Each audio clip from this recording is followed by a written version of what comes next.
joining us. I will say hello, welcome to our intermittent Sunday school on church history. I'm going to go ahead and start sharing my screen here. So for those of you who don't use Zoom very much or don't live on Zoom like some of us are, just a reminder, there is like a group chat that you can pull that up, and you can also click on the participants list. And these are ways that if you can interrupt, make a comment, raise a hand, tell me to go faster, object to something I say, ask a question. Feel free to, however is easiest for you. That would be a great for me. I much prefer being more interactive than just sitting here and lecturing. I should be now showing one of my PowerPoint slides. Is that legible enough for those of you looking on phones? If it's not, you might be able to rearrange yours. Okay. You might be able to rearrange your Zoom windows by changing the speaker view. That would allow, or you can click on that window and make that one full size. That will be a lot easier if you're trying to read it. So I was going to begin with the bit of review of the actual heresy. So what I did is I took this crucial period for the formation of what the church is, the creeds that we say almost every Sunday, and the Trinitarian doctrine that distinguishes Christianity from other very similar and historically related religions. This is at the very core. And I focused on the doctrine last time. That is exactly just what it was that we eventually settled on, was the core set of beliefs that were acceptable for Christianity and those that were judged to be unacceptable. What I want to do today is spend at least more than half of our time actually talking about the history. So go back from the doctrine to the history, but to understand sort of where some of the personalities came from, and people who we should admire for their contributions. And in some cases, those people who we can appreciate for their role in this formation of church history, even though we should not honor them in quite the same way we do with some of the Orthodox. So I like to kind of talk about this on sort of a football analogy again. So today I'm going to mostly focus on the leaders of, the star players on Team Orthodoxy on the Eastern Division. And next week, I hope to get to Team Orthodoxy and the Western Division, which will be Augustine and several of the other features that get us from the period of the church councils and the generation after to the period which is going to be the medieval church. So first, heresies. And just a quick review here. It is in the tradition of Christian thinking to refer to heresies by the name of the person to first state them. But these heresies are perennial. They do show up again and again because they are all things that arose within the context of the church, of people trying to come to terms with answering questions about God, about worship. And you will see them occur again and again, usually without any consciousness that these questions had already been addressed before. Arianism is probably the most famous and most emphatic form of what is called adoptionism. That in some sense that Jesus was born a human being and became the Son of the Father.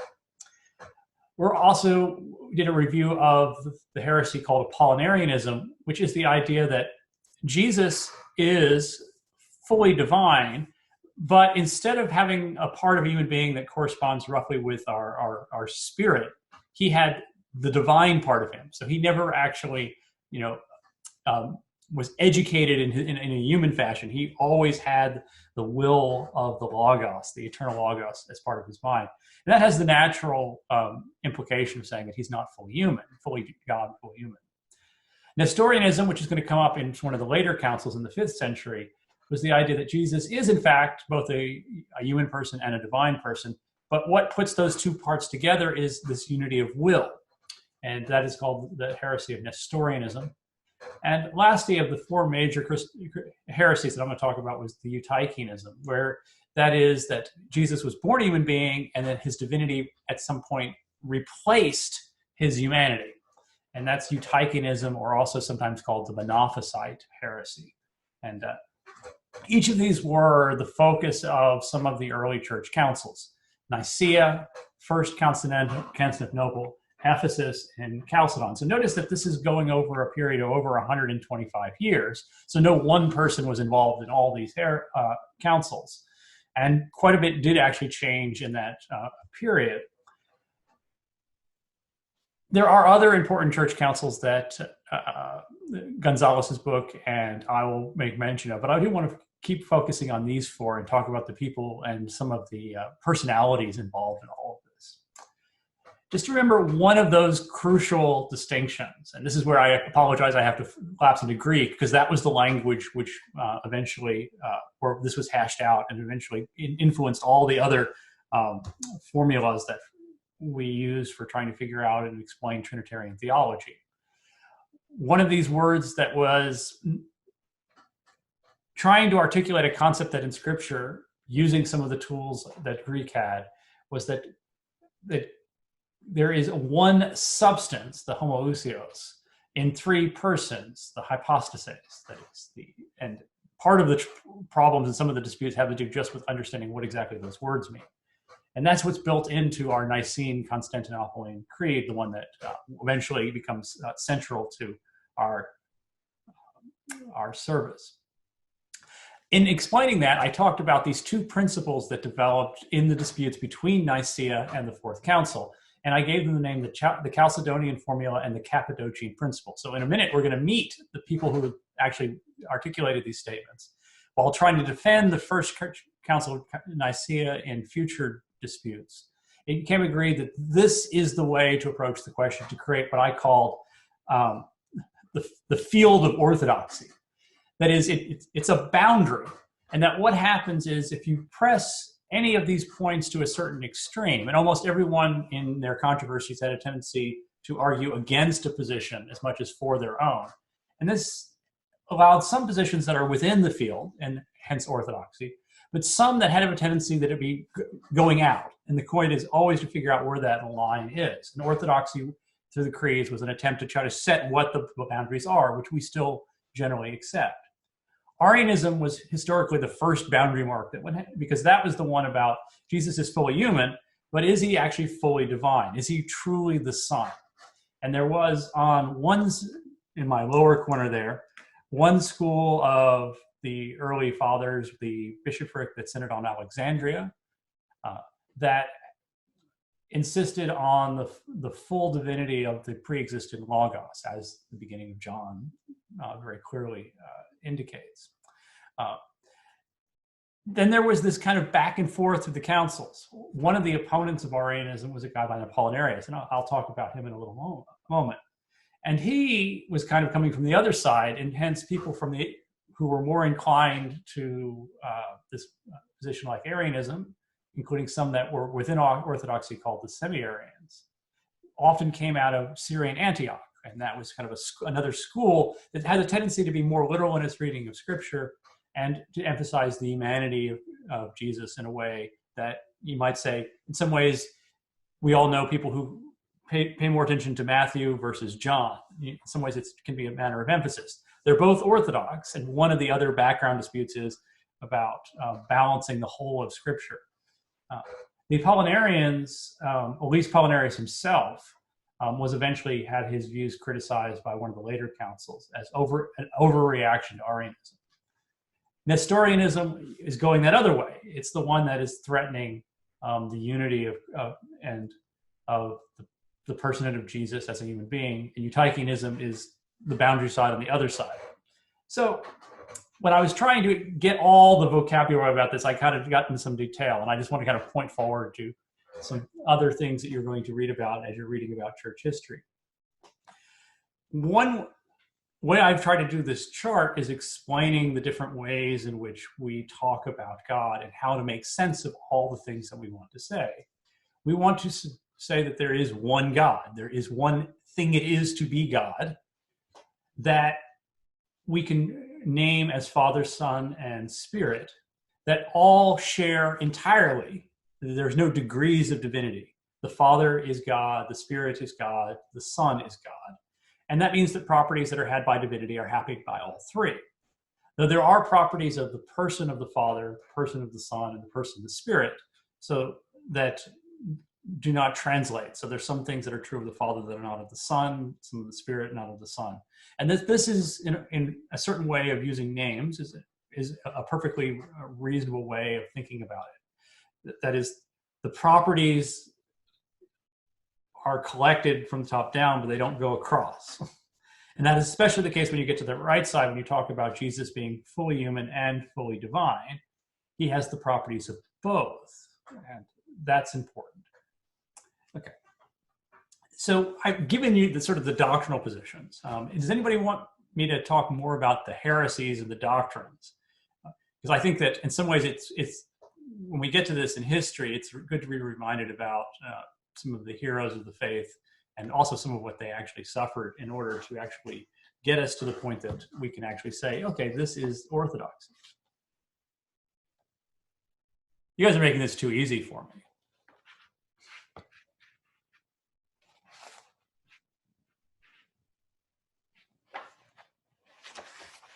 Okay, well then let me go kind of historical background. I like to organize things chronologically so I can remember where my points are going. So to kind of bookend this period of history, which is intense in all things,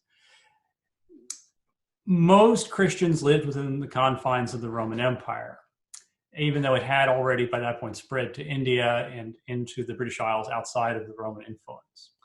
So things that were going on in the church often were deeply influenced at this point by things that were going on in the politics of the Roman Empire. And there was this back and forth that we talked about in the 3rd century that extends into the 4th, where there would be periods of relative quiet and then period for one reason or another that the emperors or other imperial officials actually had open, in many cases, violent and murderous persecutions of Christians. I should also add, they sometimes also persecuted other religious groups as well. But the one that started and hit its climax in 303 was one of the most bloody in a whole history of the Roman Empire. Diocletian, the emperor at the time, even had both a daughter and a wife who were actually professing Christians, and he forced both of them to become apostate and actually worship the Roman gods. And accompanied by this was imperial edicts where the governors were actually encouraged not just to passively find out, but to actively interrogate. In some cases, closing down schools, burning down churches, destroying libraries, monasteries. And it was, in some ways, a background to the general sympathy that started in some parts of the emperor, that the Christians weren't deserving of this. And it was seen by within, just think about this, within a 10-year period, it went from Christians being violently persecuted to having an emperor who openly was declaring his sympathy for, eventually his conversion to Christianity, and officially making Christianity a tolerated religion of the Roman Empire for the first time. It is exactly in that context that some of these personalities come in, and Gonzalez refers to the Constantination of the church, which had some positive and some negative influences. And I'm going to focus on some of the positives initially. It allowed Christian bishops to travel. Actually, they were given access to the posts and the roads and given certain amount of protections. And it allowed them to actually meet with each other. Just starting to think about how difficult it would have been to actually for them to do that while they were under a period of persecution. So many of these Christian groups actually had not, even though they had some deep commonalities, they had actually not been in common communication with each other except through some personal connections. And the Church Council of Nicaea starts with a controversy called the Arian controversy that begins in Alexandria and eventually spreads and would actually last long after Constantine and Arius himself passed away. Nicaea is convened by the Emperor Constantine to resolve this dispute that had kind of gotten out of control. And shortly afterwards, it would actually, while most of the bishops left thinking it had been resolved, it comes back.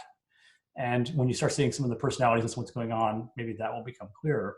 And it would take several generations, ultimately to Chalcedon in the 5th century, until that set of issues was actually resolved.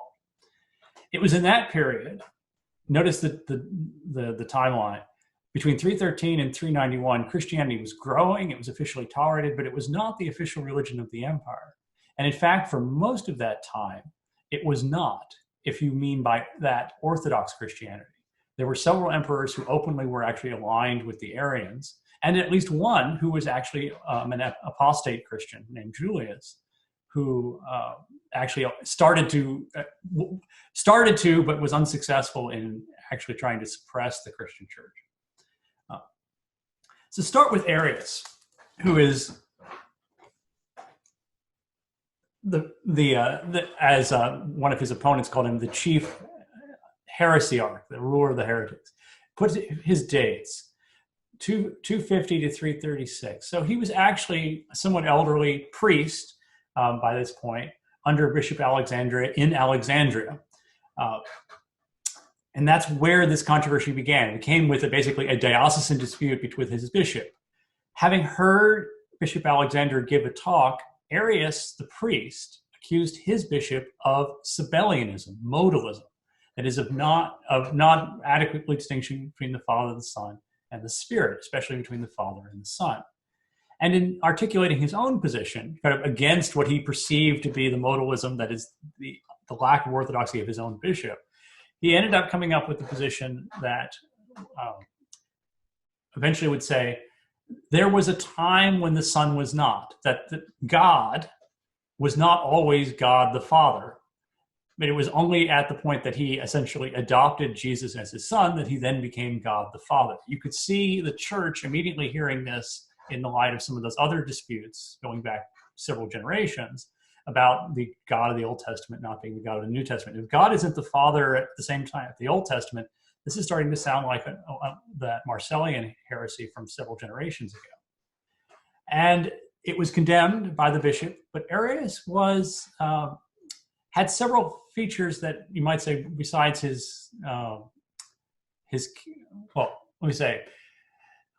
most of the contemporary descriptions of him describe him as being tall, white hair, long, handsome, of good moral character. Even his opponents never accused him of immorality, but he had a knack of actually making friends with very powerful women. Just kind of, so I always have this image of him as kind of like some of those 60s gurus who for some reason people found deeply charismatic and listened and hung on every word he said. And you really do get that impression sometimes. He also apparently had a good singing voice. And when he was asked to explain some of his doctrines during the Council of Nicaea, he actually sang Arian hymns that he had composed, which apparently were set to some very trendy music at the time. So you can draw your own contemporary parallels. But he acknowledged this idea at the center of his own theology. Importantly, some people either were convinced by him or more likely were already sympathetic to this idea that maybe Jesus was in some sense the adopted son. And one of the few bishops, probably the only bishop that we have a clear indication that was actually pro-Arian, was a guy by the name of Eusebius of Nicomedia. And he was actually the person who baptized the Emperor Constantine. So you can see that Arius had friends and sympathizers in the imperial court, and eventually it would be that part of the way that the church was growing and found itself in conflict, both within itself and also with the imperial power. So this is where we start getting to some personalities. And on Team Orthodoxy, I think probably the first and most important person is going to be Athanasius. In physical appearance, he is exactly the opposite of Arius. He's short. He's described as being a dwarf. He has very dark skin. In fact, at least some historians think he may have actually been Nubian, or at least, and probably also part Coptic. He was someone who, you might say, not theologically brilliant, but dogged in his defense of orthodoxy, even in the fight of being exiled several times from his ecclesiastical position, and actually spent his entire life responding to some of the most absurd charges against his person and his character. Let me sort of start off with the basics. as a young deacon, he actually wrote a treatise concerning the incarnation. And this was slightly before the controversy with Arius.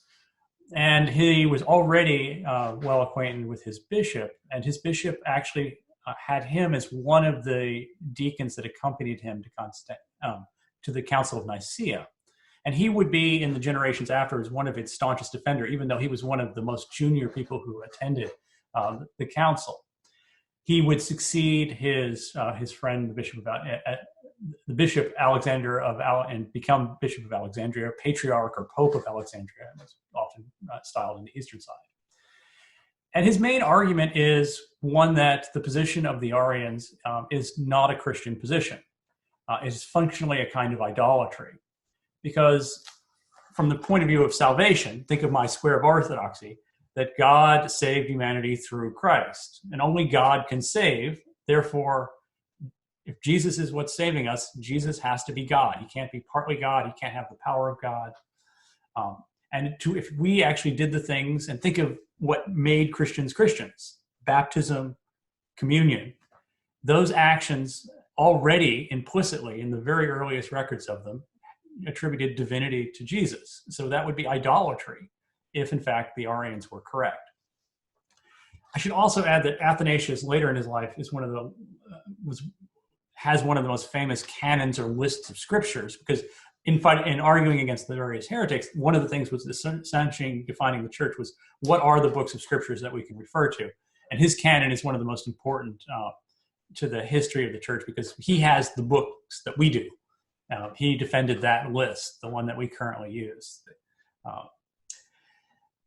But that's to say sort of his accomplishment in his arguments. Let me say a little bit more about the man beside his physical appearance. And one of the stories some historians have questions, it's anecdotal, but I would like to think that it is actually has a core of truth to it. And it's a story about him actually meeting the Bishop Alexander of Alexandria. The bishop was at the seacoast. Alexandria is on the coast of Egypt. And the bishop was with another deacon and was observing some children, young boys, playing in the ocean from a way off. And he notices that they're acting rather strangely, like they're doing some kind of ceremony.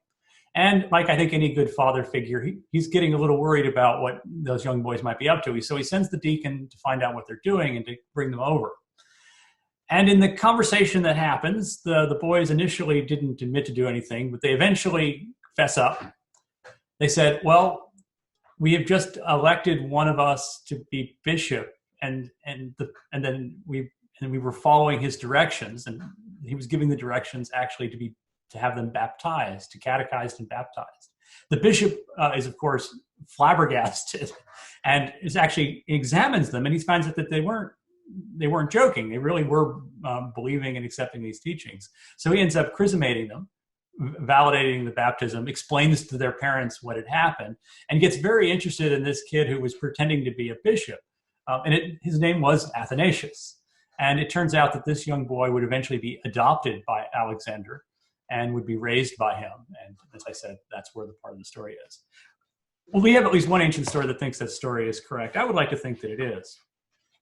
But to give you another part of his personality, the part that made him more of an advocate and a staunch Catholic, that he was several times exiled and brought into some very unfriendly church councils where he very likely could have been arrested and perhaps even imprisoned.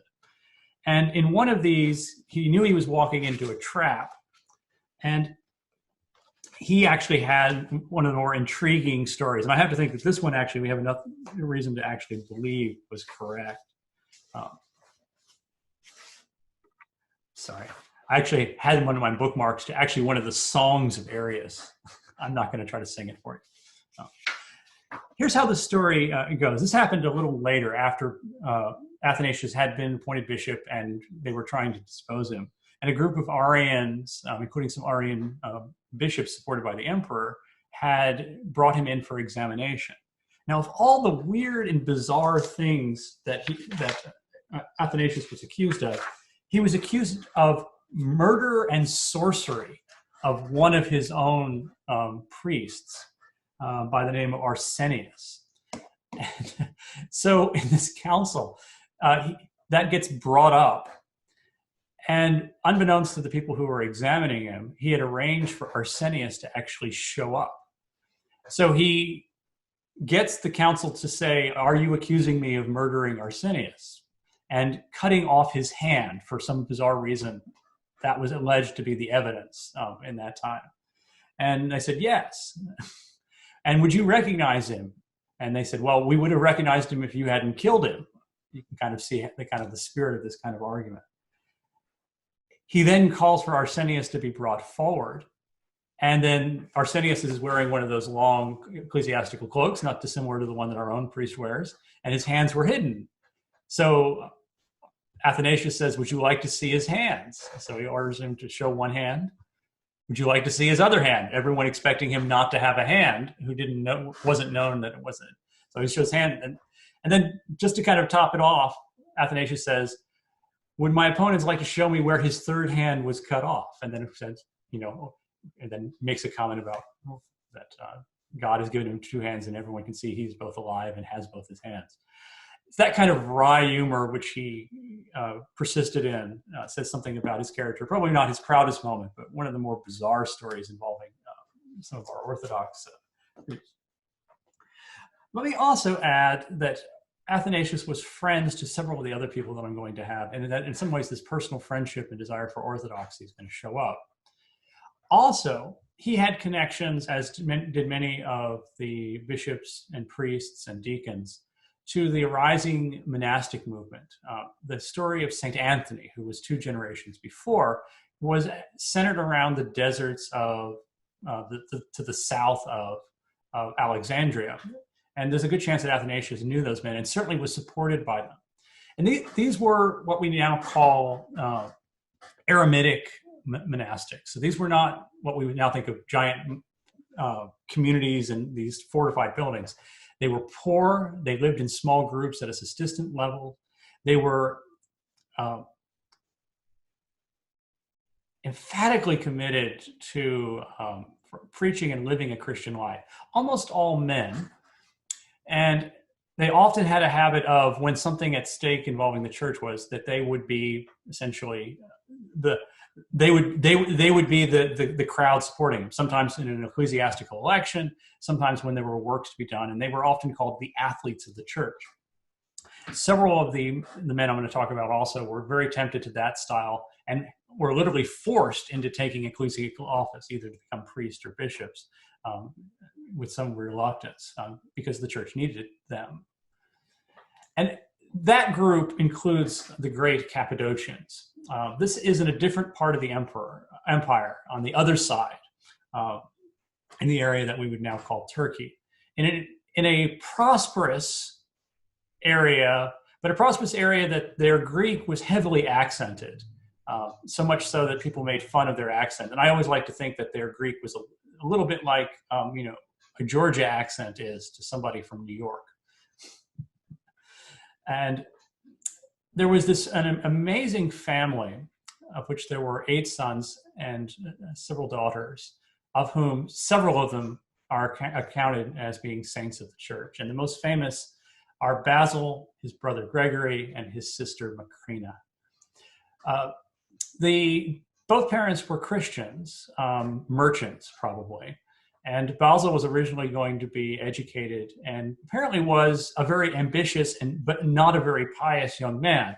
He goes to Constantinople and then eventually to Athens to study rhetoric. And partly through the conviction of his sister, partly through the conviction of one of the friends he made there at the University of Athens, by not his brother, but a man by the name of Gregory of Nazianzus, that he eventually had a conversion, gives up a secular life, tries to become a monk, and eventually is, through some of his connections, brought into the politics of the empire. Initially, and this is one of those most astonishing stories of small world stories, Gregory, Basil, and another man by the name of Julius were classmates. They had literally were sat under the same teacher in the same room in Athens. Basil and Gregory would become bishops.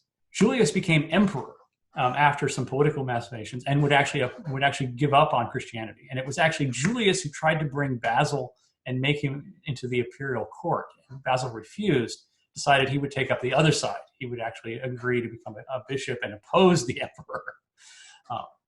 That same emperor is going to show up in another story in a moment. Gregory, and he's often in the Eastern Church referred to as the Great because of his contributions to monasticism and the building of the church. Caesarea was a major center of Christianity until the coming of Islam, because of him primarily.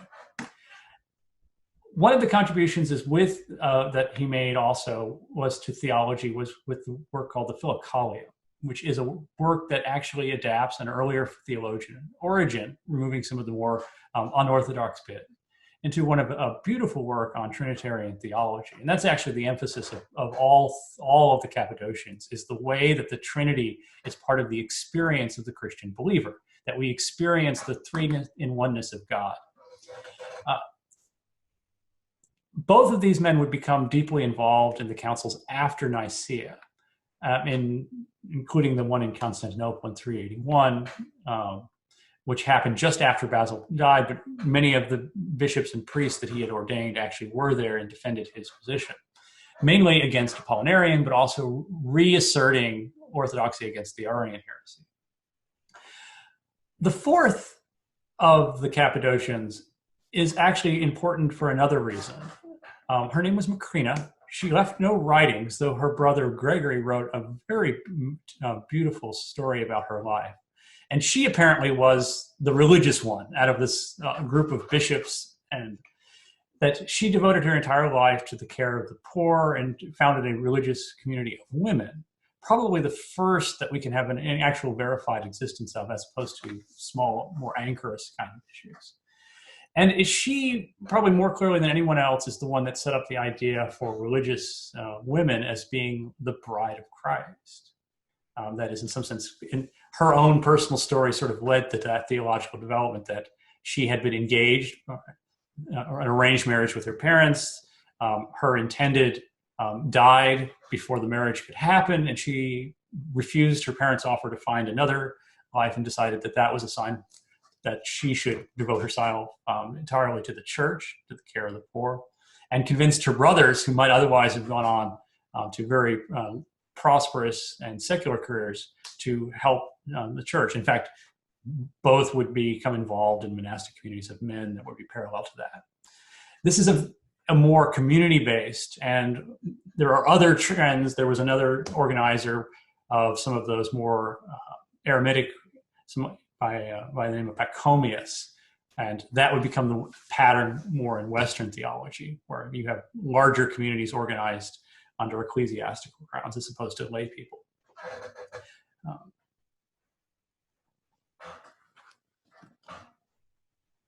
Here is one of my interesting figures, that he starts off on Team Orthodoxy in the Eastern Division, and he switches sides in a certain way.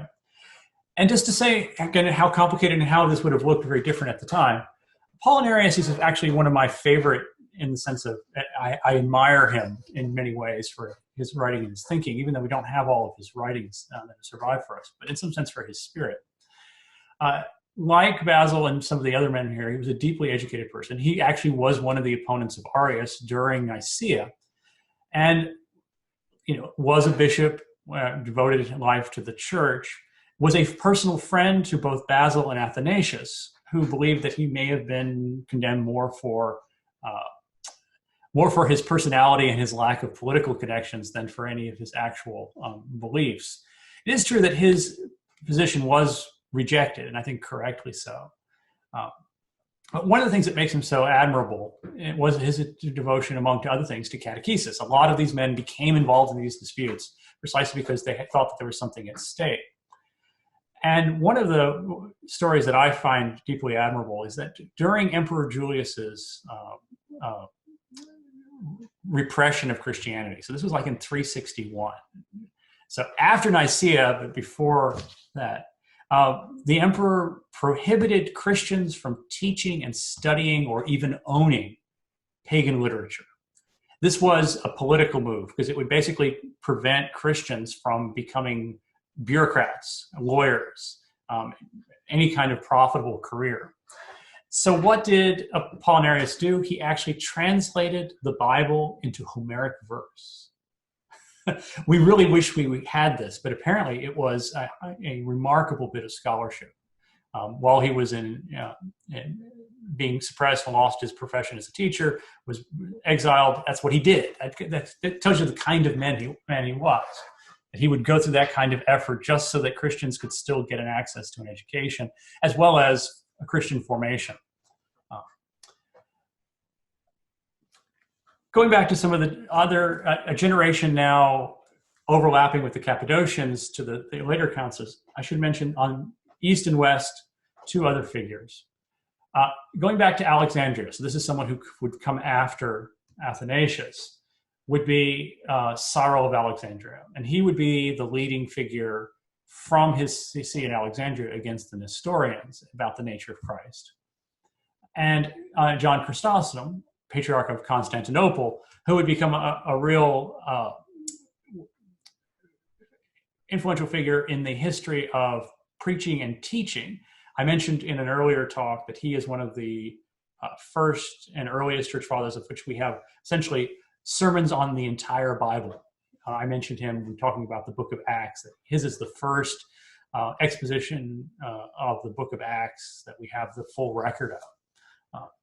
He also was setting up an important set of distinctions between church and the emperor that would be influential in the Eastern Christianity for various reasons. And he's generally credited with being the author of what is essentially the central Eucharistic service of the Eastern Church, called the Divine Liturgy of John Chrysostom. And any of you who've done some of our prayed our evening and morning prayer know one of the prayers that was the reformers took from that and added to our own prayers. Prayer of John Chrysostom. And what you're seeing here in my picture here is an actual mosaic of Chrysostom that's not near contemporary. And the nickname Chrysostom comes from literally his golden mouth, his oratory. This is in the Hagia Sophia, which was his church, though I don't know whether there's some question about whether but it's probably very close to the building that actually would be at the center of Eastern Christendom until the fall under the Muslim armies in the 15th century. That mosaic is currently still there, and it is currently still visible in the arcade. For those of you who don't know, the Hagia Sophia was turned into a mosque after the Muslim invasion. It was deconsecrated or decommissioned. I don't remember what the term is they use. But only in the last few years has actually become a mosque again. And there has been an actual discussion under the current Turkish of actually destroying this mosaic. So some of us may be one of the last generations who have an opportunity to actually see it. I'm not planning on going to Istanbul anytime soon, but there is contemporary issues that have reached back to the very early part of the Christendom. But you can see just the high level of artistry of that mosaic. It's just beautiful.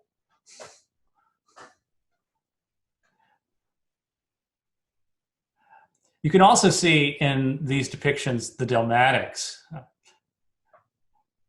Father Austin, you want to comment on church fashions? I mean, it's not that different than what we actually still use, right? Yeah, no, for sure. Yeah, I like the dalmatics. Do they have maniples there as well, maybe? I think in this picture, I don't think this is not a contemporary one, but I think it's based on a contemporary model. Nice. And we could field trip. We could road trip to Istanbul, maybe as a church, perhaps. Yeah. I'd be up for it. I was also going to comment on the presence of facial hair among all the Eastern. It's true. That was very much has been the style in the East. Though Chrysostom was unusual because he was an imperial officer. He actually had his hair cut short. You see that distinct difference between the longer beards of the provincials and the more imperial style, which looked more Roman. That custom goes back forward. In talking about personalities, it would probably be also useful for me to say about the many other pious men and women who were involved in Orthodoxy, and just the variety, the beautiful variety of these kinds of people. And this was a description from a historian, I believe he's actually Anglican, by the name of Payne, who's just describing the people arriving for the Council of Nicaea. From the east came bishops who suffered persecution. There was Paul, bishop of Mesopotamia and Caesarea, predecessor of Basil, with his hands scorched by the flames during the Diocletian persecution. Paphnutius of Upper Egypt, famous for austerity of life, had his right eye dug out and the sinews of his left leg cut during the Diocletian persecution. Potamon of Heraclea, who was known Anthony in the deserts and was a monastic.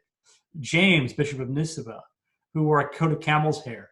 So Spiridion, who was a Cretan, who was a shepherd, and when he became bishop, he literally refused to give up his flock, his literal flock. And he was also famous for some other things during Nicaea. He had some contrarian opinions that make anyone who studies church history really like him. And so you had these, besides some of these very saintly men who had suffered persecution visibly on their bodies, you had some people who were just there just as observers, just to report back. They had some people who were there for very selfish ideas that they were going to win favor with the emperor and improve their own education. So it was a whole mix of that. But they're in just an astonishing number of people. And I should also add, of all the faithful, ordinary people who, by and large, were not aware of what was going on in most of these events, though they often would side with their bishops in support of these various people. I had promised that I wanted to introduce some of the personalities and say something at least interesting, if not encouraging, about the kinds of things that were going on. I hope in the stories of Athanasius, you can always think back to that story and saying, well, we think church politics is nasty and bad now. Think of some of the things that he had to endure. We think of sometimes some of the problems that we have had in the church, and we can think back to the actual persecutions that were suffered. And also to give thanks for the actual efforts of actually trying to defend this. It is Fathers of the Eastern Church by Robert Payne. He also has a Fathers of the Eastern Church, and it's a wonderfully written, if not always historically accurate in its details, but it's very readable. I'd be happy to loan you if anybody's interested. It's full of anecdotal stories and descriptions. He's one of those writers.